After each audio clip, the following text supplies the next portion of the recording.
Guys, I thank you all from the bottom of my ass for supporting the channel. Please help us reach 4,000 likes to support the video. Let's begin now, shall we? In the previous episode, we saw how Aren was chickening out, unable to even kill a single human, while Ryu ruthlessly slaughtered almost every player. Even the angel got all horny, witnessing Ryu's ruthless side, saying, "So, Black Scythe took first place once again, and Ryu, well, he just continued to glare at her like he will now eat her alive." Hearing this, everyone started to whisper, saying, "How in the God's name did Black Scythe kill 700 people? Did he kill 70% of them alone? Is he a demon?" The angel got excited and started clapping her ass. Fuck. I mean to say, and started clapping her hands happily, saying, "Whoa." She can't believe Black Scythe smashed a whopping 722 people all alone. He is really amazing, and for that, he deserves a reward. Then the system congratulated Ryu on coming first rank in his zone and first rank worldwide. For that, he received a rare armor selection coupon and a special reward selection coupon. Ryu was glaring at it with a serious face, thinking he indeed needed good armor, and this coupon came at the right time, or he'd have to waste his gold coins. He used the intermediate armor selection coupon and selected the assassination suite. Wearing this, his defense, agility, attack speed, and speed would increase drastically. Next, he opened the special reward box, and as always, there were 3 options: 5,000 gold, info on the next round, and a 50% stats buff for the next round. Ryu explained that round 5 had a great subquest reward, but it was on the difficult side, and considering all the monsters he would kill,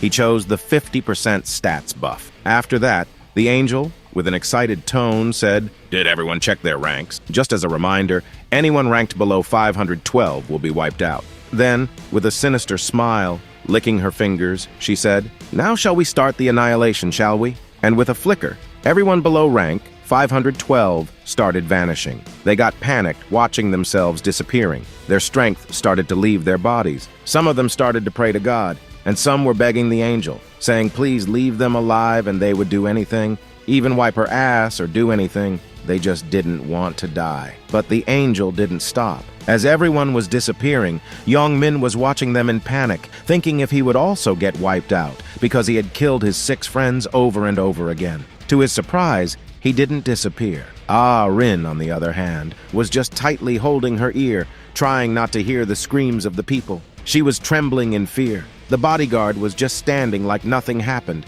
and Ryu, with a silent face, closed his eyes and started praying for the dead and saying he will make sure to make each and every holy being into holy shits, and he will make sure to take revenge. Then Ryu opened his eyes as the system notified that now 90,953,209 people survived in the entire world, and Ryu's zone had 521 survivors. The next round would begin at midnight on May 12, 2023. With that, the round finished, and every survivor got back to their bodies. The scene shifted, and we see the bodyguard running panicked and worried. He opened the door with a bang, shouting Heavenly Demon's name. Heavenly Demon. Well, he was just sleeping on his back, shirtless. Heavenly Demon slightly opened his eyes, holding his hair, and boy, oh boy, he was looking fabulous. Still sleepy, he said, "Didn't I tell you not to wake me up during my beauty sleep?" and asked, "Did something urgent happen?" The panicked bodyguard explained that even after calling him for a while,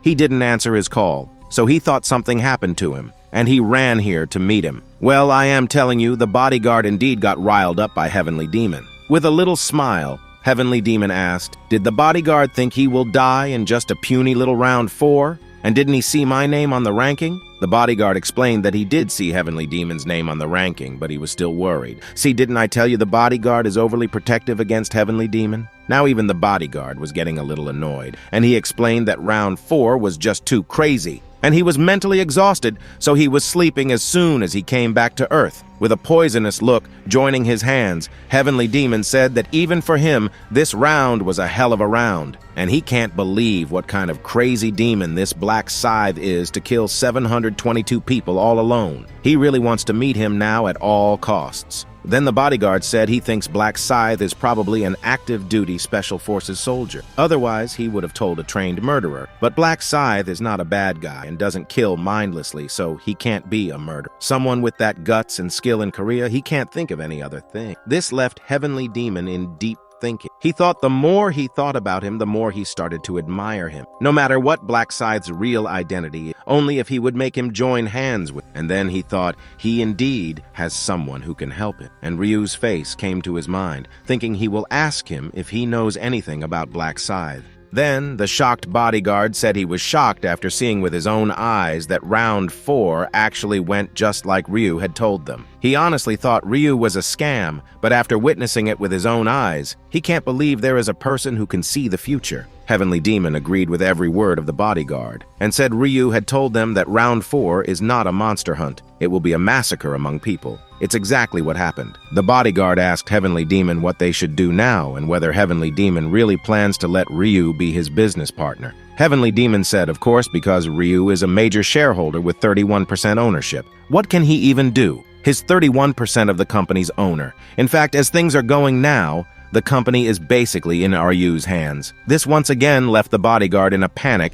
and asked if Heavenly Demon is really going to completely withdraw from the industry just like Ryu said. While wearing his jet black nightgown, Heavenly Demon explained what's the point in talking about it now. He doesn't care even if Ryu bankrupts the company. Now in this world, information is real money, and with Ryu's future sight, this is a very small price to pay. And if Ryu really did make the company one of the top 10 in Korea, then it's like they're getting the iPhone Ultramax Giga Chat Edition for free. Then, with a naughty smile while looking outside the window, Heavenly Demon said that even if the bodyguard did not like his behavior, the Heavenly Demon wanted him to praise Ryu and dance to his tune, because only then they would be able to get all the juicy, sweet rewards for themselves from Ryu. The bodyguard bowed his head down in agreement, telling the Heavenly Demon that he would be careful with his behavior when he deals with Ryu from the next time. Hearing that, the Heavenly Demon was delighted and told the bodyguard to call Ryu right now and inform him that they would be having a grand party later today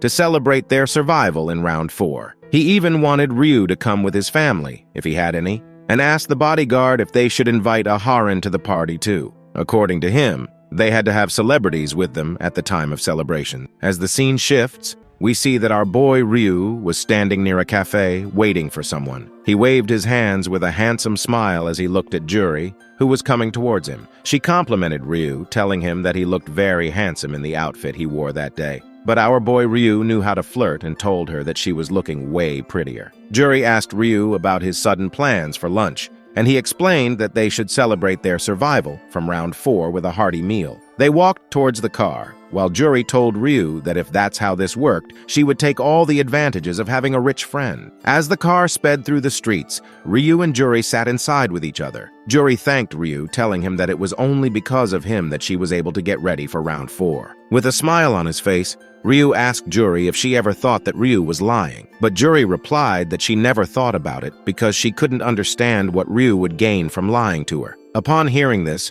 Ryu thanked Juri for trusting him, but she immediately told Ryu that she should be the one who should be thankful to him, because if Ryu had not told her to kill at least 30 people, she would already be dead by now. But according to Ryu, there was no reason for Juri to be thankful to him because even if he didn't tell her, she would have survived due to the rune of protection in her possession. In her every life, she always survived this round. She was actually resourceful too. In comparison to Aaron, who was like a protected flower in a greenhouse, Juri was more like a weed outside the garden of Aaron. After some minutes of driving, Ryu and Juri arrived at the expensive restaurant and ordered a meal. Ryu told Juri to enjoy her meal too, and they started eating. Ryu smiled as he tried to remember the number of times Juri had already thanked him. But on the other hand, Juri was depressed. According to her, a murderer like her should not even be eating a meal like the one in front of her. Seeing this, Ryu asked Juri why she was not eating, even when he knew that Juri was still feeling guilty about killing other people. Juri replied that she was not feeling so great, but our boy Ryu directly asked her if she was feeling guilty because she killed someone during the round. He advised Juri to not take it too hard and blame herself because she really had to survive the round. Also, it was not just Juri who did it. Keeping the situation in mind, killing was inevitable for her survival, and even Ryu, for that matter. Juri almost started crying even after hearing all that, telling Ryu that ultimately it's a fact that she killed someone. But Ryu screamed at her, telling Jury that it was enough, that if something similar happens in the future too, will they let it happen without doing anything? What about the families they had here? What will they do if a player didn't wake up the next day? An image of Ryu's younger brother flashed into his mind while he told Jury that all the players had their families waiting for them to return. Hearing these words coming out of Ryu's lips, Jury realized that if she didn't wake up after a round of the game finishes, her dad would be deeply saddened by this loss and would be crying all day. Jury admitted that Ryu was right, telling him that she forgot about her family for a second, not realizing that her dad was the whole reason because of which she was able to last so long. With a determined look on her face, Jury thanked Ryu for comforting her well and also knocking some sense into her, but Ryu asked her not to mention it and told her to eat the food quickly because it was so delicious. Jury agreed to Ryu's proposition and started eating the meal, telling him that the food was really very tasty, and she was able to feel her exhaustion from round 4 melting away with every bite she took. Ryu was glad to hear what Jury was saying, while the readers have a wide shot of tasty-looking food.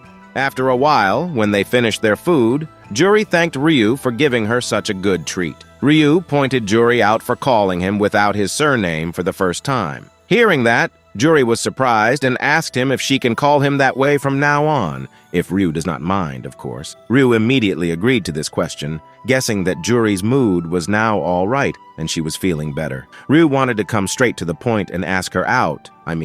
Wanted to share something important with her. Ryu's face turned into a more serious one as he told Jury that he called her today, mainly so that he can share some information about round 5 with her. Jury was shocked to the core, asking, did Ryu had saw the future once again? Ryu told her yes, and round 5 would be the hardest of all rounds.